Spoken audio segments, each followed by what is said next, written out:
क्या आप भी बुक्स पढ़ना चाहते हैं लेकिन आपके पास रिक्वायर्ड टाइम और एनर्जी नहीं है? चिंता मत कीजिए, आप इसमें अकेले नहीं हैं और इस प्रॉब्लम को सॉल्व करने में मैं आपकी मदद कर सकता हूं।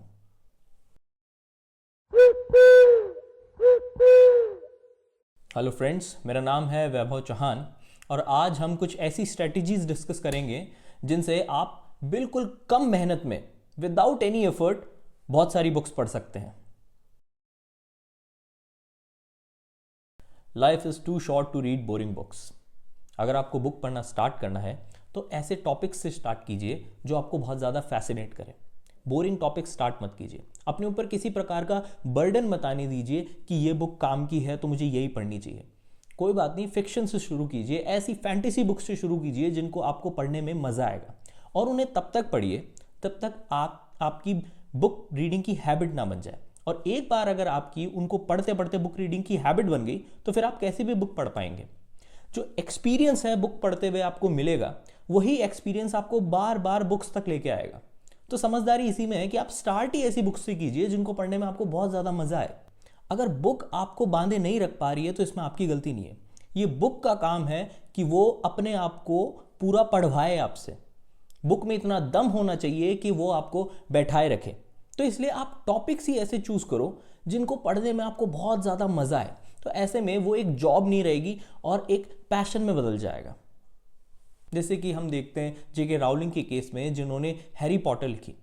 तो हैरी पॉटर पढ़ने से पहले कई लोग ऐसे थे जिन्होंने पहले कोई बुक नहीं पढ़ी थी, लेकिन उस एक बुक सीरीज ने कई लोगों को नॉन रीडर में से रीडर में बदल दिया। तो स्टार्ट ऐसी बुक से कीजिए जो जिनको आप एंजॉय कर सकें। और जब उन बुक्स को पढ़ते पढ़ते आपकी बुक पढ़ने की हैबिट बन जाएगी तब आप कोई सी भी बुक पढ़ पाएंगे। छोटे छोटे टारगेट लीजिए। एक दिन में 50-60 पन्ने पढ़ने की जरूरत नहीं है, आप 10 पन्नों से भी शुरू कीजिए। अगर आप दिन के 10 पन्ने भी पढ़ेंगे तो महीने में 300 पन्ने की एक किताब आराम से खत्म कर देंगे। और इसी स्पीड से चलते चलते साल में 10-15 बुक्स आपकी कब खत्म हो जाएंगे आपको पता भी नहीं चलेगा। छोटे टारगेट लेने से आप उन टारगेट से इंटिमिडेट भी नहीं होंगे और बार बार उन पे आके बुक को कंटिन्यू कर पाएंगे।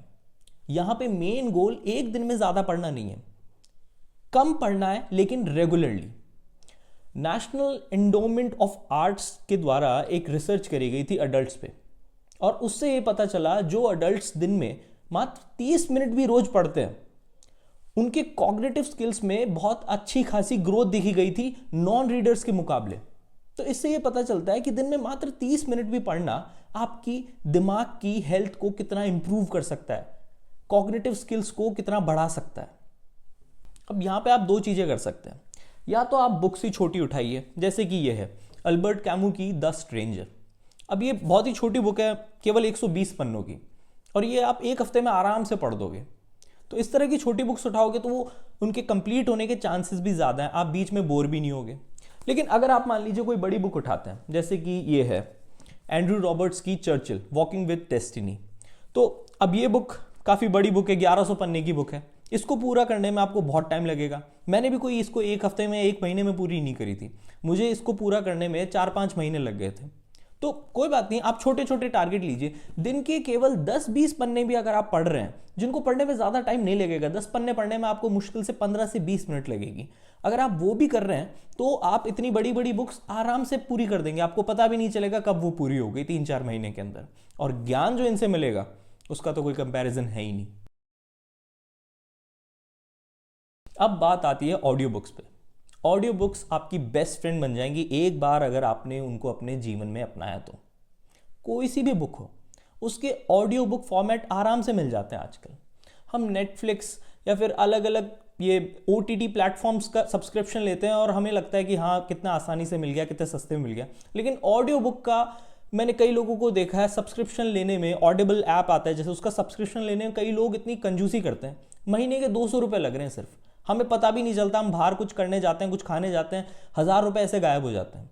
और यहाँ पे महीने के सिर्फ 200 रुपये में आपको इतनी बड़ी लाइब्रेरी मिल रही है ऑडियो बुक्स की, जिसमें इतनी सारी बुक्स आपको फ्री में मिलेंगी, आप सुन सकते हैं उनको कुछ भी करते हुए। और ऑडियो बुक्स का सबसे बड़ा फायदा ये है कि आप कोई भी काम करते हुए उनको सुन सकते हैं, आप बिल्कुल डिस्ट्रैक्ट नहीं होंगे।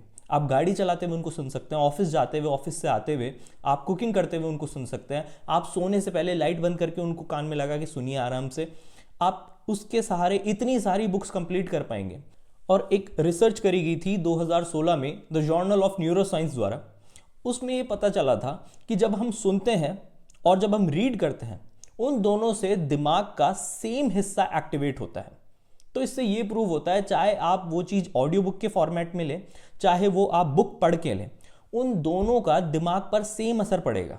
दिमाग के सेम एरिया को वो एक्टिवेट करेंगी और बिना किसी गिल्ट फ्री आप ये पूरी जो फीलिंग है बुक पढ़ने की वो ले सकते हैं ऑडियो बुक से। आपको सेम नॉलेज गेन होगा सेम लेवल पर। देखो, बुक्स का भी सीन है ना, थोड़ा बहुत मूवीज जैसा होता है। हर बुक को पूरा पढ़ने की जरूरत नहीं है। आप कितनी सारी मूवीज रिलीज होती है, सारी नहीं देखते, और अगर आप कोई मूवी देख भी रहे हो, बीच में बोर कर रही है, तो आप बंद कर दोगे ना। उसी तरह बुक्स का हाल है। हम बचपन में स्कूल में बुक्स को पूरी पढ़ा करते थे, तो इसलिए हमारी एक मेंटालिटी बन जाती है कि बुक्स को पूरा पढ़ना होता है। ऐसा नहीं है।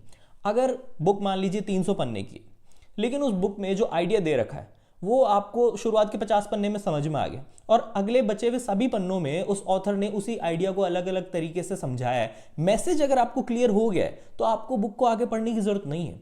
और अगर आपको लगता है कि शायद आप गलती से कुछ मिस कर दोगे अगर ऐसा करोगे, तो कोई बात नहीं, आप पन्ने पलट पलट के आगे एक बार टॉपिक्स देख लीजिए, ऊपर ऊपर से उन्हें पढ़ लीजिए। अगर आपको लगता है कि ऐसा कुछ भी नया वो नहीं बता रहे, तो आप बुक को वहीं छोड़ दीजिए। बुक्स बिल्कुल मूवीज की तरह है। आप बोर हो रहे हो, छोड़ दो। Life is too short to read boring books. तुरंत छोड़ दीजिए, मूव ऑन कीजिए। एट ए टाइम एक ही बुक को पढ़ने के बजाय आप कोशिश किया कीजिए मल्टीपल बुक्स को पढ़ने की। मेरा कहने का मतलब यह है कि दिन के अलग अलग समय में आप अलग अलग बुक्स पढ़ लीजिए। या फिर ज़रूरी नहीं है कि एक बुक अगर आपने शुरू करी है तो आप उसको पूरा करें दूसरी बुक उठाने से पहले। वो चल रही है, ठीक है, आप दूसरी बुक उसके साथ में उठा लीजिए। क्योंकि कभी कभार क्या होता है, जैसे आप मान लीजिए आप खाना खा रहे हैं, पूरे हफ्ते आपको ब्रेकफास्ट, लंच, डिनर तीनों में एक ही एक खाना खिलाया जाए तो आप बोर नहीं हो जाएंगे? नहीं खाया जाएगा आपसे। उसी प्रकार बुक्स होती हैं। एक ही बुक को एक हफ्ते तक लगातार पढ़ने में हम काफ़ी बार बोर हो जाते हैं। तो एक अच्छी ट्रिक यहाँ पे ये है कि आप सुबह उठते ही कुछ ऐसी बुक पढ़िए, जैसे नॉन फिक्शन हो या फिर सेल्फ हेल्प बुक हो, कोई मोटिवेशनल बुक हो, सुबह उठते ही उसको पढ़ लीजिए। जैसे आप इसमें एग्जाम्पल ले सकते हैं कि द डेली स्टोइक का, स्टोइसिज्म। इसमें हर एक पन्ने पे एक विजडम की बात है, हर एक पन्ने पे एक बात बता रहे कि सुबह उठते ही इसका एक पन्ना पढ़िए, साल भर में बुक पूरी। या फिर इसके अलावा आप दूसरा एग्जाम्पल ले सकते हैं इस बुक का, discipline is destiny by Ryan Holiday. इसमें हर 3-4 पन्ने में एक स्टोरी बता रखी है, हर 3-4 पन्ने की स्टोरी, और उसी में चैप्टर्स डिवाइडेड है। इस टाइप की बुक्स आप पढ़ सकते हैं सुबह उठते ही, तो इनसे आपको अच्छा मोटिवेशन मिलेगा। दिन स्टार्ट करने के लिए दिन भर आपको गाइड करेगा, वो अच्छी फिलॉसफी के साथ आप अपने दिन को डील करेंगे। उसके अलावा रात को सोने से पहले आप कोई ऐसी बुक पढ़ सकते हैं जो कि आपको काम कर दे, बिल्कुल दिमाग को शांत कर दे। सूदिंग टाइप की बुक्स पढ़ सकते हैं। इसमें आप मैडलिन मिलर का एग्जाम्पल ले सकते हैं। मैडलिन मिलर ऐसी ही बुक्स लिखती हैं, जैसे इनकी ये बुक है सिट्स। ये बहुत ही कामिंग और सूदिंग बुक है। इस टाइप की बुक्स पढ़ के आपको जल्दी नींद भी आ जाएगी और ओवर थिंकिंग से भी आप बच पाएंगे।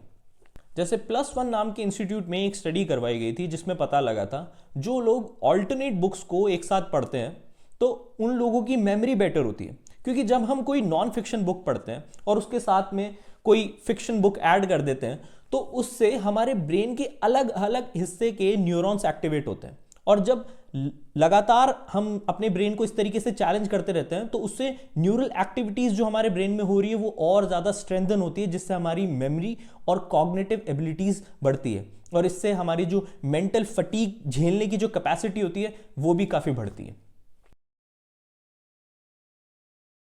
जेम्स क्लियर द्वारा लिखी गई द एटॉमिक हैबिट बुक के अनुसार कोई भी नई हैबिट बनाने का सबसे आसान तरीका है उसको किसी पुरानी प्री एग्जिस्टिंग हैबिट से जोड़ देना।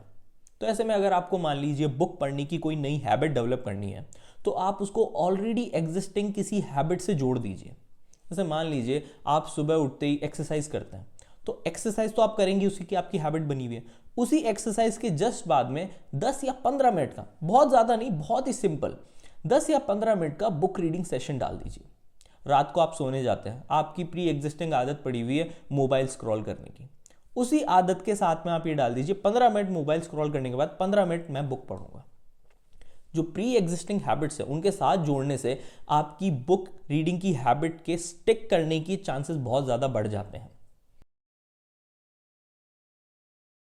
और एंड में मैं यही कहना चाहूँगा, हम में से सबके अंदर एक रीडर छुपा हुआ है, बस इंतज़ार है तो वो सही बुक का जो आपके अंदर का रीडर बाहर निकाल सके। और आप ऐसे बैठे रहेंगे तो बुक तो आपके पास आएगी नहीं, आपको खुद वो बुक ढूंढनी पड़ेगी जो आपके अंदर का रीडर बाहर निकाले। नई नई बुक्स ट्राई कीजिए, अगर आपको बोरिंग लग रही है तुरंत बंद कीजिए, एक भी वर्ड एक्स्ट्रा पढ़ने की ज़रूरत नहीं है, दूसरी बुक पे जाइए। बट आप ढूंढते रहिए, जिस दिन आपको आपकी परफेक्ट बुक मिल गई ना, उसी दिन उसी सेकंड से आप एक रीडर में बदल जाएंगे। जैसे मेरे केस में ये बुक थी मेरे लिए वो सेपियंस, युवाल नोआ हरारी द्वारा लिखी गई सेपियंस। ये बुक जब मैंने पढ़ी, जिसके अंदर पूरी ह्यूमन हिस्ट्री के बारे में बता रखा है कि हम केवमैन से यहाँ तक कैसे पहुँचे, हम एग्रीकल्चर कैसे शुरू हुआ, फायर की डिस्कवरी कैसे हुई, सिविलाइजेशन कैसे बनी, सिटीज़ कैसे बनी, मैरिज का कॉन्सेप्ट कहाँ से आया, प्रॉपर्टी का कॉन्सेप्ट कहाँ का है, सब कुछ इसमें बता रखा है। तो ये इतना फैसिनेटिंग था मेरे लिए जब मैंने इसको पहली बार पढ़ी बुक, तो इसलिए ये बुक मेरे लिए वो बुक बन गई जिसने मुझे नॉन रीडर में से रीडर में बदल दिया। आपके लिए भी हो सकता है कोई फैंटेसी बुक ऐसी बुक बन जाए, या इस तरह की कोई नॉन फिक्शन बुक ऐसी बन जाए। आप ढूंढिए, तभी आपको ऐसी बुक मिलेगी, बैठे बैठे वो खुद बुक आपके पास नहीं आएगी।